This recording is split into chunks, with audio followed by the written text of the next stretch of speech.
padahal dia sangat ingin mencari benda-benda berharga yang bisa diambil dari sana. Rod pun menenangkan Nami karena dia tidak mau niat Nami untuk mencuri harta terdengar oleh para raksasa penjaga. Kemudian cerita beralih ke Ripley dan Frankie yang masih melanjutkan penjelajahan untuk mengeksplorasi pohon Adam. Frankie mengatakan bahwa ternyata ada lebih banyak hal yang bisa dia lihat dari pohon Adam. Ripley pun menjelaskan selama ini para raksasa telah tinggal di cabang-cabang pohon Adam yang sangat besar. Itulah mengapa ada berbagai peninggalan sejarah yang berharga di masing-masing cabang pada pohon tersebut. Tiba-tiba Frankie melihat ada sebuah cabang pohon besar yang telah ditebang. Frankie lalu bertanya tentang cabang yang ditebang itu. Ripley menjawab, dulu pernah ada sebuah desa bernama Haugen di cabang itu. Namun suatu ketika petir yang besar menyambar dan mengakibatkan kebakaran yang sangat parah. Menurut Ripley, hal unik dari cabang-cabang pohon Adam adalah ketika ada cabang terbakar, maka itu tidak bisa dipadamkan. Sehingga untuk mencegah api menyebar ke berbagai cabang lain, cabang tempat desa Haugen berada pun harus dipotong. Frankie mendengar itu dengan penuh perhatian dan berkata bahwa hal tersebut pasti sangat sulit untuk para raksasa yang tinggal di sana.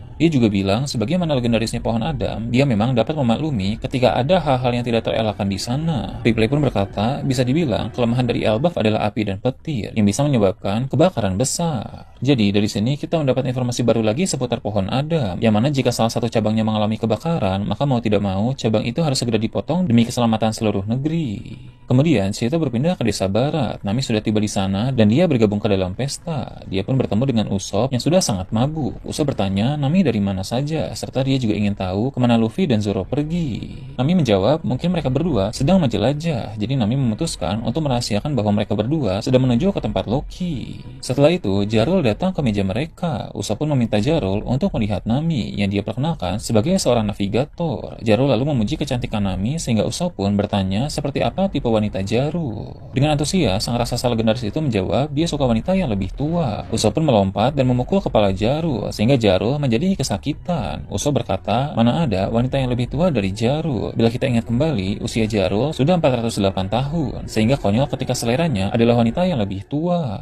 Nami pun duduk di sebelah Jinbei dan melihat kelucuan saat Usopp mabuk. Sambil tersenyum, Nami bilang, Usopp senang sekali karena dia dan Luffy sudah lama bermimpi untuk datang ke Elbaf. Sekarang, bajak laut topi jerami benar-benar berada di tempat impian mereka. Sementara itu, Sanji menyadari bahwa Gear sudah tidak ada di pesta, sehingga dia pun mulai mencarinya. Rupanya, Gear berada tak jauh dari sana, bersama dengan Rod dan dua raksasa penjaga. Wanita itu sedang mengobati para raksasa penjaga tersebut. Gear pun bertanya kepada Rod apa sebenarnya yang terjadi dan dari mana dia tadi. Tapi Rod berusaha berbohong dengan menyembunyikan kebenaran dari Gear. Sayangnya, Gear menyadari itu sehingga dia pun mulai menghajar Rod. Dia memaksa Rod untuk menceritakan apa yang sebenarnya terjadi dan beralih ke dunia bawah. Diperlihatkan Luffy dan Zoro sudah tiba di tempat itu. Mereka pun sangat terkejut ketika melihat kondisi Loki yang sudah terluka parah. Seperti yang kita tahu, alasan mengapa Loki bisa terluka seperti itu karena dia telah dihajar secara bertubi-tubi oleh kesatria suci wanita yang bernama Gunko. Kemudian pedang Shamrock juga sempat berubah menjadi Cerberus dan menyerang Loki di sana. Loki dalam keadaan terantai sehingga dia tidak bisa berbuat apa-apa selain menerima semua serangan itu beberapa waktu yang lalu. Tak heran kondisinya sekarang menjadi seperti ini. Luffy pun mencoba untuk membuka rantai Loki, tapi karena rantai tersebut terbuat dari batu laut, usaha Luffy pun gagal. Si topi jerami itu melemah ketika menyentuh batu laut, mengingat dia juga seorang pengguna kekuatan buah iblis.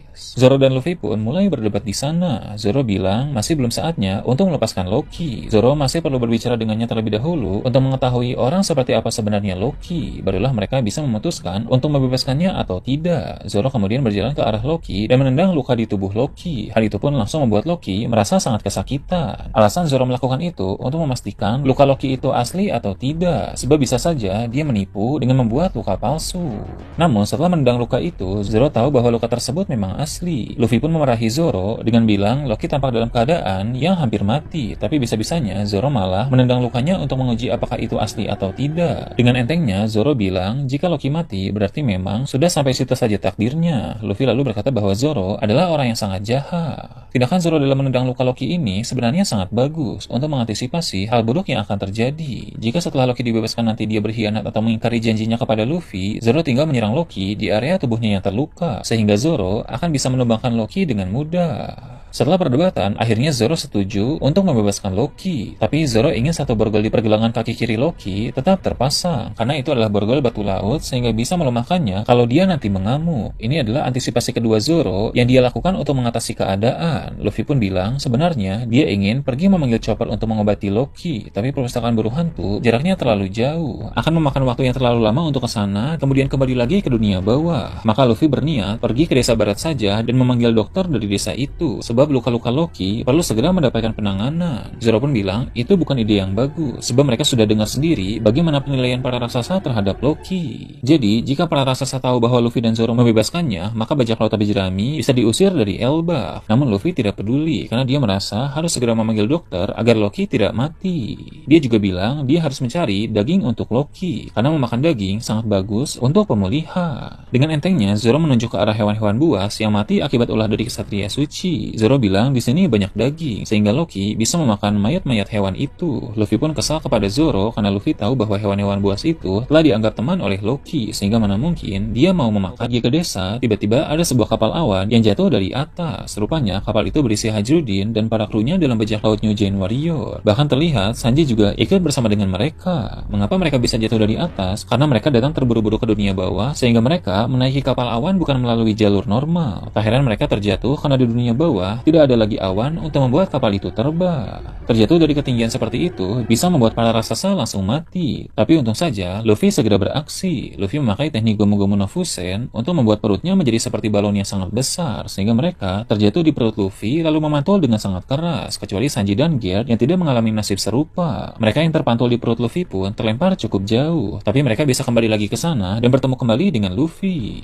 Kemudian Hajrudin meminta Luffy untuk memikirkan kembali keputusannya membebaskan Loki. Hajrudin mengingatkan betapa kejam dan berbahayanya sosok Loki itu. Menurut Hajrudin, Loki adalah orang yang sangat licik dan tidak bisa dipercaya. Dia merupakan tipe penjahat yang tidak pantas dikasihani. Hajrudin bilang begitu karena dia sudah mengenal Loki sejak masih kecil. Kalau Loki mengatakan sesuatu yang menyenangkan, itu pasti karena dia memiliki rencana jahat yang tersembunyi. Hajrudin menjelaskan Loki adalah musuh bagi dunia. Zoro pun bilang sepertinya sudah agak terlambat untuk itu. Hajrudin bingung lalu bertanya apa maksudnya. Ternyata Loki sudah terlanjur bebas. Pada halaman ganda yang epik, diperlihatkan Loki telah bangun dan berdiri di hadapan Luffy dengan memasang wajah yang sangat marah. Di pergelangan kirinya masih ada borgol batu laut yang terpasang. Saat menampilkan Loki berdiri, kita bisa melihat ukurannya yang sangat besar. Luffy tampak seperti semut di hadapan Loki yang berdiri. Hajrudin dan kawan-kawan pun terkejut melihat itu. Luffy juga kaget karena dengan kondisi luka yang dialami oleh Loki, dia seharusnya pingsan seperti tadi. Namun rupanya dia sudah sadar dan bisa berdiri tegak. Daya tahan tubuh Loki rupanya jauh di atas rata-rata. Bahkan di antara para raksasa pun daya tahan tubuhnya jauh lebih kuat. Luka-luka di tubuh dan juga satu borgol batu laut yang masih terpasang di pergelangannya tidak membuat Loki menjadi lemah. Dia bisa berdiri tegak dengan memasang kuda-kuda kuat yang siap untuk menyerang. Di sisi lain, Hajrudin pun menatap Loki dengan tatapan yang menantang. Sepertinya ada dendam yang mendalam antara Hajrudin dengan Loki. Sementara itu, Loki mengambil senjata berupa palu dari punggungnya dan mulai tersenyum jahat. Hajrudin pun berteriak kepada semuanya untuk menjauh dari Ragnir. Ragnir secara harfiah berarti petir besar. Mungkin itu nama senjata Loki atau nama salah satu teknik yang akan dia gunakan. Hajrudin pernah melihat serangan Loki itu saat di masa lalu, sehingga dia paham serangan Ragnir milik Loki itu memiliki daya hancur yang sangat besar. Jadi, membebaskan Loki rupanya bukan keputusan yang bagus. Namun kita bisa cukup tenang karena di sana ada Luffy, Zoro, dan Sanji. Trio monster bajak laut api jerami itu tentu tidak akan membiarkan Loki mengamuk seenaknya. Terutama untuk Luffy, sebesar apapun serangan petir yang dilancarkan oleh Loki tidak akan berpengaruh kepada Luffy karena Luffy memiliki tubuh karet. Zoro dan Sanji juga sudah terbiasa dengan serangan petir besar. Zoro pernah merasakan serangan petir Big Mom dan Sanji pernah merasakan serangan petir Enel. Jadi ini bukan kali pertama mereka menghadapi serangan petir besar, sehingga mereka tidak perlu khawatir dengan serangan petir Loki ini.